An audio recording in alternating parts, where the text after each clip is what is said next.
Uma exposição das 7 eras da Igreja.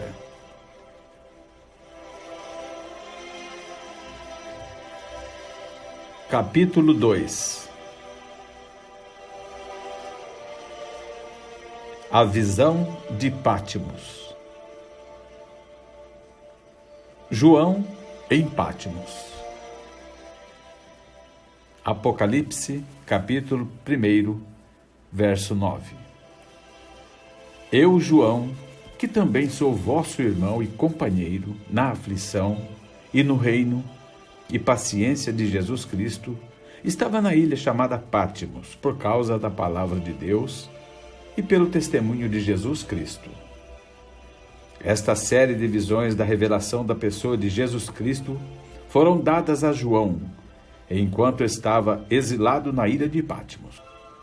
Esta pequena ilha está situada a 30 milhas de distância da costa da Ásia Menor, no mar Egeu. Sendo rochosa e infestada de cobras, lagartos e escorpiões, tinha pouco valor comercial e assim era usada pelo Império Romano como uma colônia penal onde eram encerrados os mais violentos criminosos, prisioneiros políticos, etc. Você notará que João escreveu aos cristãos como um irmão em aflição. Foi neste tempo que a igreja primitiva estava atravessando grandes perseguições. Não somente em toda a parte se falava contra a religião deles, mas as próprias pessoas eram encarceradas e mortas. João, como multidões de outros, estava agora sofrendo reclusão por causa da palavra de Deus e do testemunho de Jesus Cristo. Quando preso, tentaram em vão matá-lo, fervendo-o em óleo por 24 horas. Os oficiais, enfurecidos e impotentes, então o sentenciaram a Pátimos como um feiticeiro. Porém, Deus estava com ele, e foi-lhe dispensado deixar a ilha e retornar a Éfeso, onde novamente continuou como pastor até o tempo de sua morte. As visões que João recebeu cobriram um período de 2 anos, 95 e 96 DC. São as mais notáveis de todas as visões na palavra. Todo o livro é apresentado em símbolos e, portanto, é alvo de muita crítica e controvérsia. Entretanto, tem o selo de Deus sobre si. Isso o torna autêntico e de tremendo valor para todos que leem ou ouvem as suas sagradas páginas. Em espírito no dia do Senhor. Apocalipse 1, verso 10. Eu fui arrebatado em espírito no dia do Senhor e ouvi detrás de mim uma grande voz como de trombeta. Eu fui arrebatado em espírito. Isso não é simplesmente belo? Que coisa! Eu gosto muito disso.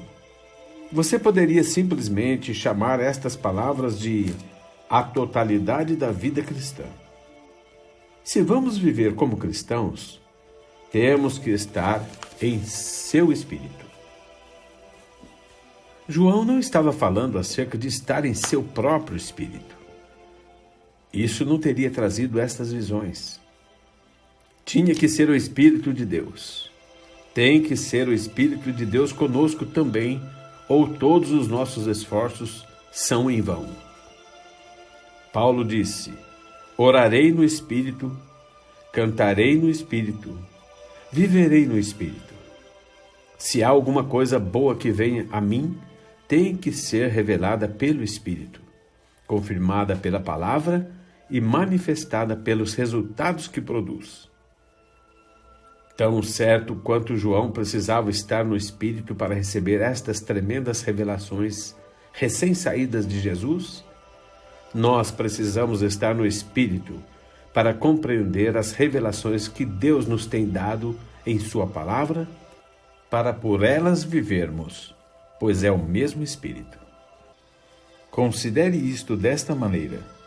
Tantos leem a Bíblia em Atos 2,38, onde diz: arrependei-vos e cada um de vós seja batizado em nome de Jesus Cristo para perdão dos pecados, e recebereis o dom do Espírito Santo. E simplesmente passam adiante. Eles não veem isto. Se o vissem entrando no Espírito, eles saberiam que, se querem receber o Espírito Santo, precisam se arrepender e ser batizados no nome do Senhor Jesus. E então Deus estaria obrigado a cumprir sua palavra, enchendo-os com o Espírito Santo. Eles nunca entram em seu espírito, ou aconteceria com eles exatamente como diz a palavra. Ore a Deus por uma revelação através de seu Espírito. Esse é o primeiro passo. Entre no Espírito. Deixe-me apenas usar outra ilustração. Suponha que você precise de cura. O que diz a palavra? Bem, todos nós já o lemos inúmeras vezes, mas não entramos no Espírito quando o lemos. Já pedimos a Deus para que seu Espírito nos ensine a verdade real disso? Se fizéssemos, chamaríamos os anciãos, confessaríamos nossos pecados, seríamos ungidos e receberíamos oração, e acabou-se. Poderia não vir de imediato, mas em seu Espírito tudo está terminado. Não há nenhum outro tribunal de apelação. Deus cumprirá a sua palavra. Precisamos entrar no Espírito, e então as coisas serão feitas. Não pratique os atos primeiro. Entre no Espírito, e então pratique os atos e observe o que Deus fará. Você já notou como o mundo entra no espírito das coisas que estão no mundo? Eles vão aos seus jogos de bola, seus eventos esportivos e seus bailes. Eles entram no espírito disso. Eles não ficam parados lá como flores de parede, velhos galhos ressecados. Eles entram bem no sentimento das coisas e tornam-se parte das coisas. Mas, como eles odeiam os cristãos por entrarem no espírito da palavra de Deus. Eles nos chamam de fanáticos e santos roladores. Não há nada que não façam para mostrar seu ódio e desaprovação. Porém, ignore isso. Você pode esperar isto, conhecendo sua procedência.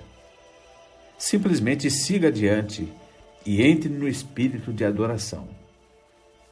Nosso espírito é limpo, é novo, é real, é sóbrio e sério, mas apesar disso, cheio do gozo do Senhor. O cristão deve ser exatamente tão exuberante e cheio de prazer no Senhor, quanto o mundo é quando saboreia e deleita-se em seus prazeres. Tanto os cristãos como o mundo são humanos, ambos têm emoções. A diferença é que os corações e as emoções dos cristãos estão unicamente no Senhor da glória e seu amor, enquanto o mundo satisfaz a carne. Agora, ela diz que João estava no Espírito no dia do Senhor. Que coisa! Aqui está o versículo que realmente causa dissensão. Não que seja preciso ou deva, mas alguns simplesmente não veem o que a palavra realmente diz. Para começar, encontramos algumas pessoas excelentes que chamam o dia do Senhor de dia de sábado, o qual para eles é o sábado. Então, há outros que chamam o dia do Senhor de domingo, o primeiro dia da semana. Mas como poderia ser um destes dias, ou mesmo os dois juntos, visto que João esteve no Espírito, recebendo aquelas visões por um período de 2 anos? Realmente, o que acontecera foi que João fora arrebatado no Espírito e transportado para dentro do dia do Senhor, que ainda está por vir. A Bíblia fala do dia do Senhor que está para acontecer no futuro, e João está agora vendo as coisas daquele dia futuro. Mas neste interim, apenas para fixar nossas mentes, vamos descobrir exatamente o que é, hoje, o sábado. O sábado, como o conhecemos no Novo Testamento, não é a guarda de um certo dia. Não temos absolutamente nenhum mandamento para guardar o sábado como um sábado.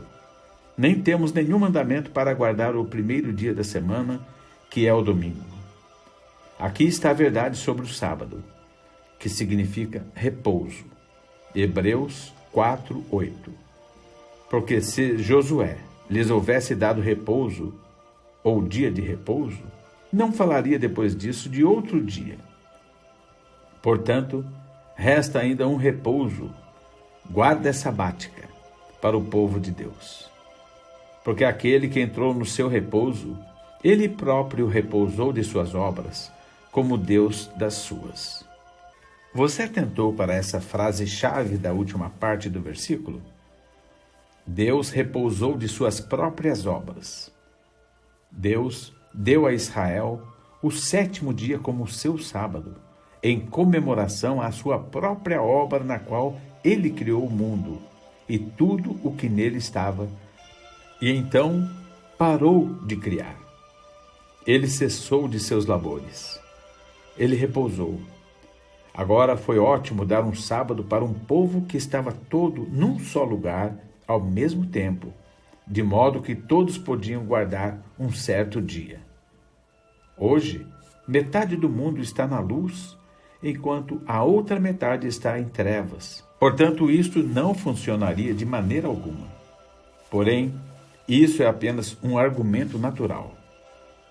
Vamos ver o que a Bíblia nos ensina acerca deste repouso sabático. Porque aquele que entrou no seu repouso, este entrar não é apenas entrar, mas permanecer no repouso. É um repouso eterno, do qual o 7º dia é apenas um tipo. 7 é completamento.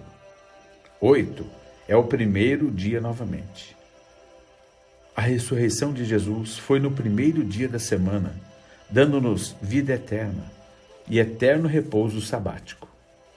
Assim podemos ver por que Deus não podia nos dar nenhum determinado dia da semana como um sábado, repouso.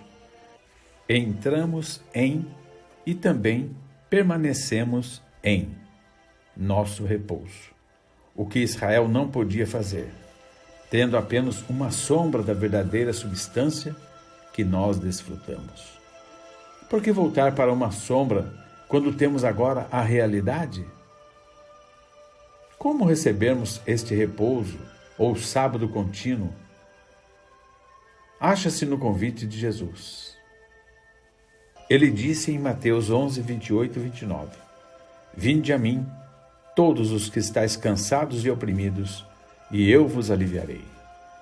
Tomai sobre vós o meu jugo, e aprendei de mim, e encontrareis descanso, ou guarda do sábado, não um dia, mas vida eterna, sábado, para as vossas almas. Não importa quanto tempo você tem estado oprimido sob sua carga de pecado. Sejam 10 anos, 30 anos, ou 50 anos, ou mais. Venha com sua vida abatida e cansada, e você encontrará o seu descanso, o verdadeiro sábado. Jesus lhe dará descanso. Agora, o que exatamente é esse descanso que Jesus dará? Isaías 28, de 8 a 12. Porque todas as suas mesas estão cheias de vômito e de imundícia. Não há nenhum lugar limpo. A quem, pois, se ensinaria a ciência? E a quem se daria a entender o que se ouviu? Ao desmamado e ao arrancado dos seios. Porque é mandamento sobre mandamento, mandamento sobre mandamento, regra sobre regra, regra sobre regra, um pouco aqui, um pouco ali, pelo que por lábios estranhos e por outra língua falará a este povo, ao qual disse, este é o descanso, sábado. Dai descanso, ou guarda do seu sábado, ao cansado. E este é o refrigério. Mas não quiseram ouvir. Eis profetizado bem aqui em Isaías. E aconteceu cerca de 700 anos mais tarde, em Pentecostes, quando todos eles foram cheios do Espírito Santo, exatamente como fora dito que seriam. Este é o verdadeiro sábado que foi prometido. Assim, quando foram cheios do Espírito Santo, eles repousaram de suas obras terrenas, seus feitos terrenos, seus maus caminhos. O Espírito Santo tomou conta das suas vidas. Eles entraram no repouso. Aí está o seu repouso. Esse é o seu sábado. Não é um dia, nem um ano, mas a eternidade de ser cheio e abençoado no Espírito Santo. É você repousando e Deus fazendo.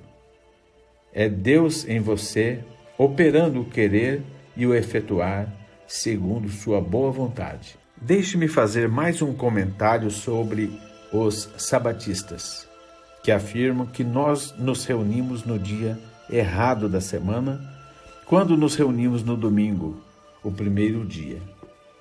Aqui está o que Justino disse no segundo século.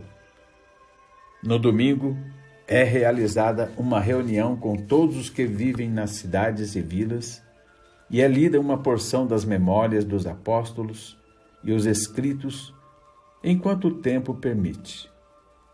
Quando termina a leitura, o presidente, em um sermão, dá a admoestação e exortação para imitar aquelas coisas nobres. Depois disto, todos nós nos levantamos para oferecer oração em comum. Ao término da oração, como temos descrito, pão e vinho são postos diante de nós e dada a ação de graças, e a congregação responde: Amém. Então, os elementos são distribuídos para cada um e consumidos e levados pelos diáconos às casas dos ausentes. Os ricos e os que desejarem, então dão contribuições de acordo com seu livre-arbítrio. E esta coleta é confiada ao presidente que, com ela, supre órfãos, viúvas, prisioneiros e estranhos em necessidade. Assim vemos que aqueles que afirmam que a igreja primitiva prosseguiu com a tradição judaica de ajuntar-se no último dia da semana estão grosseiramente ignorantes do que a história realmente apresenta e, portanto, não são dignos de confiança. Oxalá as pessoas pudessem vir a ele e encontrar esse descanso. Há um clamor em todos os corações por esse descanso, mas a maioria não sabe a resposta. Assim, eles tentam aquietar o clamor através de um processo religioso de guardar certos dias ou aceitar credos e dogmas denominacionais. Mas falhando nisso, muitos tentam beber, farrear e todo excesso físico, pensando que através de prazeres mundanos possa haver alguma satisfação. Mas em tais coisas não há descanso. Eles fumam e tomam comprimidos para acalmar seus nervos. Porém, não há descanso em poções terrenas. Eles precisam de Jesus. Eles precisam do remédio celestial, o descanso do Espírito. Então, a maioria deles vai à igreja no domingo. Isso é bom, mas mesmo ali, eles não têm nenhuma ideia de como se aproximar de Deus e de como adorá-lo. Jesus disse que a verdadeira adoração era em espírito e em verdade. João 4:24. Mas que tipo de adoração você pode alcançar em uma igreja que sabe tão pouco de Deus, que apresenta um Papai Noel no Natal e coelhinhos na Páscoa? Onde eles conseguiram isso? Eles o conseguiram dos pagãos e fazem-no uma parte da doutrina da igreja. Mas quando alguém volta-se para o Senhor e é cheio do Espírito Santo, ele repousa de todas estas coisas. Ele tem um repouso em sua alma. Ele realmente começa a viver e amar a Deus e adorá-lo. Agora vamos voltar à nossa escritura. Nós sabemos o que o dia do Senhor não é. Se não é o sábado, nem o domingo, o que é? Bem, digamos assim, hoje certamente não é o dia do Senhor. Este é o dia do homem. É o efetuar do homem, a obra do homem, a igreja do homem, a ideia de adoração do homem, tudo do homem, porque é o mundo, cosmos, do homem. Mas o dia do Senhor está chegando. Sim, está. Acontece justamente que, neste tempo da revelação de Jesus Cristo, João foi arrebatado pelo Espírito e transportado pelo Espírito ao grande dia que está chegando. O dia do Senhor vem, quando os dias dos homens terminarem. Os reinos deste mundo tornar-se-ão, então, os reinos de nosso Deus. O dia do Senhor acontece quando os juízos caírem, e após isso vem o milênio. Agora mesmo, o mundo faz o que quer com o cristão. Eles o xingam de todos os tipos de nomes maus, zombando dele. Mas está chegando aquele grande e notável dia, quando eles lamentarão e uivarão, pois o Cordeiro está vindo com ira para julgar o mundo. Será aí quando os justos terão seu dia com o Senhor, pois os ímpios serão abrasados, e os justos caminharão sobre suas cinzas, milênio adentro. Malaquias 4, verso 3. E pisareis os ímpios, porque se farão cinza debaixo das plantas de vossos pés, naquele dia que farei, diz o Senhor dos Exércitos.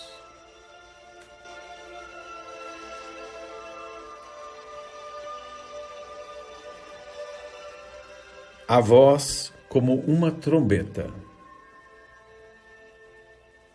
Apocalipse 1, verso 10. E ouvi detrás de mim uma grande voz como de trombeta. João estava no Espírito, e quando estava, viu o grande e maravilhoso dia do Senhor Jesus e todo o seu santo poder. O futuro estava prestes a se desvelar, pois Deus estava prestes a ensiná-lo. João não disse que era uma trombeta. Era como uma trombeta.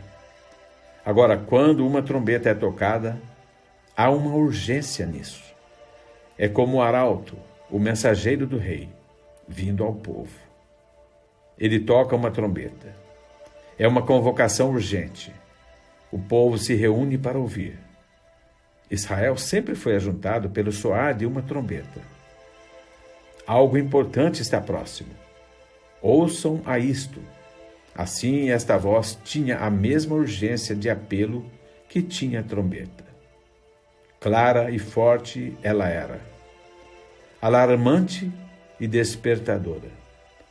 Oxalá possamos ouvir a voz de Deus como uma trombeta este dia, pois é a trombeta do Evangelho, anunciando a palavra de profecia para nos fazer cientes de prepararmos para o que está vindo sobre a terra.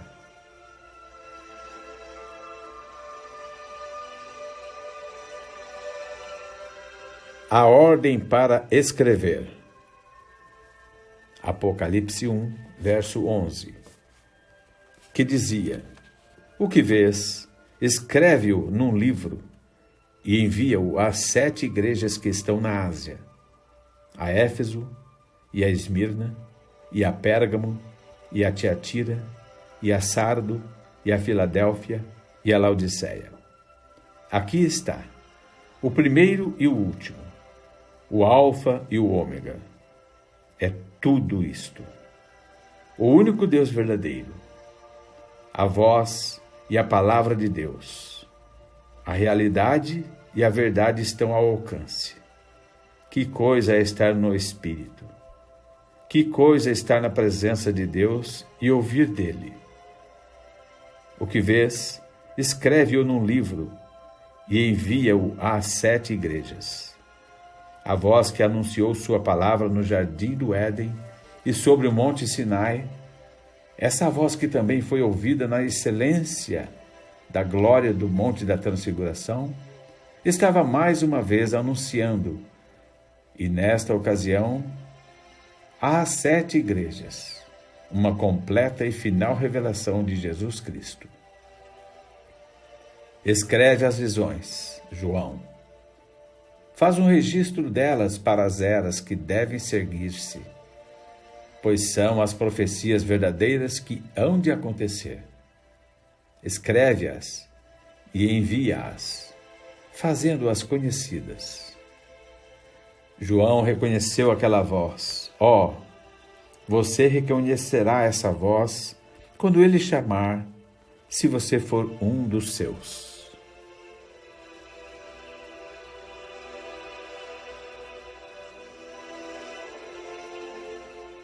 Os candeeiros de ouro. Apocalipse 1, verso 12. E virei-me para ver quem, na Bíblia em inglês, versão Rei Tiago, em vez de quem, lê-se a voz que falava comigo. E virando-me, vi 7 castiçais de ouro. João não diz que virou-se para ver aquele cuja voz ele ouvia, mas virou-se para ver a voz. Eu gosto disso. Ele virou-se para ver a voz. A voz e a pessoa são uma única e mesma coisa. Jesus é a palavra. João 1, de 1 a 3. No princípio era o Verbo, e o Verbo estava com Deus, e o Verbo era Deus. Ele estava no princípio com Deus. Todas as coisas foram feitas por ele, e sem ele nada do que foi feito se fez. Se alguma vez você puder conseguir ver realmente a palavra, você estará vendo Jesus. Quando João se virou, viu 7 castiçais de ouro. Eles, na realidade, eram candeeiros. E de acordo com o versículo 20, eles são as 7 igrejas. Os 7 castiçais que viste são as 7 igrejas. Para representar as igrejas, dificilmente poderiam ser velas. Uma vela queima apenas por algum tempo e depois se extingue. Ela morre. Ela não existiria mais. Porém, os candeeiros possuem uma qualidade duradoura não encontrada em velas. Se você quiser obter um belo quadro do candeeiro, leia a respeito dele em Zacarias 4, de 1 a 6. E tornou o anjo que falava comigo e me despertou como a um homem que é despertado do seu sono. E me disse, que vês? E eu disse, olho, e eis um castiçal todo de ouro, e um vaso de azeite no cimo, com as suas 7 lâmpadas. E cada lâmpada posta no cimo tinha 7 canudos. E por cima dele 2 oliveiras, uma à direita do vaso de azeite e a outra à sua esquerda. E falei e disse ao anjo que falava comigo, dizendo, Senhor meu, que é isto? Então respondeu o anjo que falava comigo e me disse, não sabes tu o que isto é? E eu disse, não, Senhor meu. E respondeu e me falou, dizendo, esta é a palavra do Senhor a Zorobabel, dizendo, não por força nem por violência, mas pelo meu Espírito, diz o Senhor dos Exércitos. Aqui está outro candeeiro de ouro puro. Ele está queimando brilhantemente, porque tem abundância de azeite que obtém das 2 oliveiras, que estão em cada lado. As 2 árvores representam o Velho e o Novo Testamento, e o azeite evidentemente tipifica o Espírito Santo, que só ele pode dar a luz de Deus às pessoas. O anjo que falou a Zacarias estava como que dizendo, isto que tu vês significa que a igreja não pode realizar nada por sua própria força ou violência, mas pelo Espírito Santo. Agora examine este candeeiro. Você notará que ele tem um grande vaso, ou reservatório, que fica no centro dos 7 braços que saem dele. Este vaso está cheio de azeite de oliva, que flui através de 7 pavios que estão colocados nos 7 braços. É o mesmo azeite que queima e produz luz no fim dos 7 canudos. Esta luz nunca se apagava. Os sacerdotes simplesmente mantinham-se derramando azeite dentro do vaso. A lâmpada era acesa de uma maneira especial. Primeiro, o sacerdote tomava o fogo de um altar sagrado que fora originalmente aceso pelo fogo de Deus. Ele acendia primeiro de tudo a lâmpada que estava situada no topo do vaso. Então, ele acendia a segunda lâmpada a partir da chama da primeira lâmpada. A terceira lâmpada recebia seu fogo da segunda lâmpada, assim como a quarta recebia o seu da terceira, e assim por diante, até que todas as 7 lâmpadas estivessem queimando. Este fogo santo proveniente do altar, sendo passado de lâmpada para lâmpada, é um maravilhoso tipo do Espírito Santo nas 7 eras da Igreja.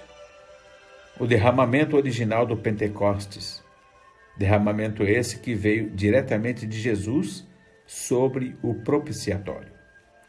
Está provando sua igreja através de todas as 7 eras e mostrando perfeitamente que Jesus Cristo é o mesmo ontem e hoje e eternamente, o Deus imutável em sua essência e seus caminhos. Em João 15, Jesus disse: Eu sou a videira, vós as varas. Ele é a videira principal. Essa que sai da raiz original, proveniente da semente original, que tem a vida em si. Agora, a videira não produz fruto, são as varas que o fazem. Agora, observe isto. Você pode tomar uma árvore cítrica, tal como uma laranjeira, e enxertar nela um ramo de toranja, um ramo de limão, um ramo de tângelo, e outros tipos desta espécie, e todos esses ramos crescerão. Porém, esses ramos enxertados não produzirão laranjas, não, Senhor. O ramo de limão produzirá limões, e o ramo de toranja produzirá toranjas, e assim por diante. Todavia, esses ramos estarão florescendo mediante a vida da árvore. Mas se alguma vez essa árvore brotar uma vara de si mesma, será uma vara de laranja e produzirá laranjas. Por quê? Porque a vida do ramo e a vida do tronco são idênticas, ao passo que não era assim com os ramos enxertados. Aqueles ramos enxertados tinham suas origens em outros tipos de vida provenientes de outras árvores, de outras raízes, de outras sementes. Eles produzirão frutos muito bem, mas não produzirão laranjas. Eles não podem, porque não são os originais. É assim que a igreja é. A videira tem sido fendida e ramos têm sido enxertados. Eles têm enxertados ramos batistas, ramos metodistas, ramos presbiterianos, ramos pentecostais. E esses ramos estão produzindo fruto batista, metodista, pentecostal e presbiteriano. Sementes denominacionais a partir da qual eles produzem seu fruto. Mas se alguma vez a videira brotar uma outra vara de si mesma, essa vara será exatamente como a própria videira. Será o mesmo tipo de vara que foi produzido em Pentecostes. Falará em línguas, profetizará e terá nela o poder e sinais de Jesus Cristo ressuscitado. Por quê? Porque está florescendo sob os recursos naturais da própria videira. Veja, ela não foi enxertada na videira, ela nasceu na videira, visto que aquelas outras varas foram enxertadas. Tudo o que podiam fazer era produzir seu próprio fruto, pois não nasceram naquela videira. Elas não sabem acerca dessa vida original e fruto original. Elas não podem saber porque não nasceram dela. Mas se fossem nascidos dela, a mesma vida que estava no caule original, Jesus, teria vindo através delas e se manifestado através delas. João 14:12. Na verdade vos digo que aquele que crê em mim também fará as obras que eu faço, e as fará maiores do que estas, porque eu vou para meu Pai. Denominações que são dirigidas pelo homem não podem ser nascidas de Deus, porque é o Espírito, não o homem, que dá vida. Quão emocionante é pensar nestas 7 lâmpadas sorvendo vida e luz provenientes dos recursos daquele vaso principal, porque tem seus pavios mergulhados ali dentro. Cada mensageiro das eras da igreja está aqui retratado. Sua vida está incendiada com o Espírito Santo. Seu pavio, vida, foi imerso em Cristo. Através desse pavio, ele está sorvendo a própria vida de Cristo e com isto emite luz para a igreja. Que tipo de luz ele está proporcionando? A mesmíssima luz que estava na primeira lâmpada que foi acesa. E descendo as eras até o tempo presente do mensageiro do último dia, a mesma vida e a mesma luz é manifestada através de uma vida que está escondida com Cristo em Deus. Não podemos falar assim apenas dos mensageiros, mas cada verdadeiro crente está aqui dramaticamente retratado. Todos eles estão sorvendo de uma mesma fonte. Todos eles foram mergulhados dentro do mesmo vaso. Eles estão mortos para si mesmos e suas vidas estão escondidas com Cristo em Deus. Eles estão interiormente selados pelo Espírito Santo. Efésios 4:30. E não entristeçais o Espírito Santo de Deus, no qual estáis selados para o dia da redenção. Ninguém pode arrebatá-los da sua mão. Suas vidas não podem ser corrompidas. A vida visível está queimando e brilhando, dando luz e manifestações do Espírito Santo. A vida interior invisível está escondida em Deus e alimentada pela palavra de Deus. Satanás não pode tocá-los. Nem mesmo a morte pode tocá-los, porque a morte perdeu o seu aguilhão. O inferno perdeu a sua vitória. Graças a Deus, eles têm esta vitória no e através do Senhor Jesus Cristo. Amém e amém. Não mais o sacerdote. Apocalipse 1, verso 13. E no meio dos 7 castiçais, semelhante ao Filho do Homem, vestido até aos pés de um vestido comprido e cingido pelos peitos com um cinto de ouro. Lá está ele, semelhante ao Filho do Homem. Como a joia é embelezada pelo engaste do anel, assim ele é glorificado no meio das igrejas. É o dia do Senhor, pois João o vê de pé, não como um sacerdote, mas como o juiz vindouro. O cinto de ouro não está mais cingido em torno da cintura, onde o sacerdote deve usá-lo quando ministra a Deus no lugar santíssimo, mas está agora em torno de seus ombros, pois agora ele não é o sacerdote, mas o juiz. Agora João 5:22 aconteceu. E também o Pai a ninguém julga, mas deu ao Filho todo o juízo. Seu serviço foi prestado. O sacerdócio terminou. Os dias da profecia acabaram-se. Ele acha-se cingido como o juiz.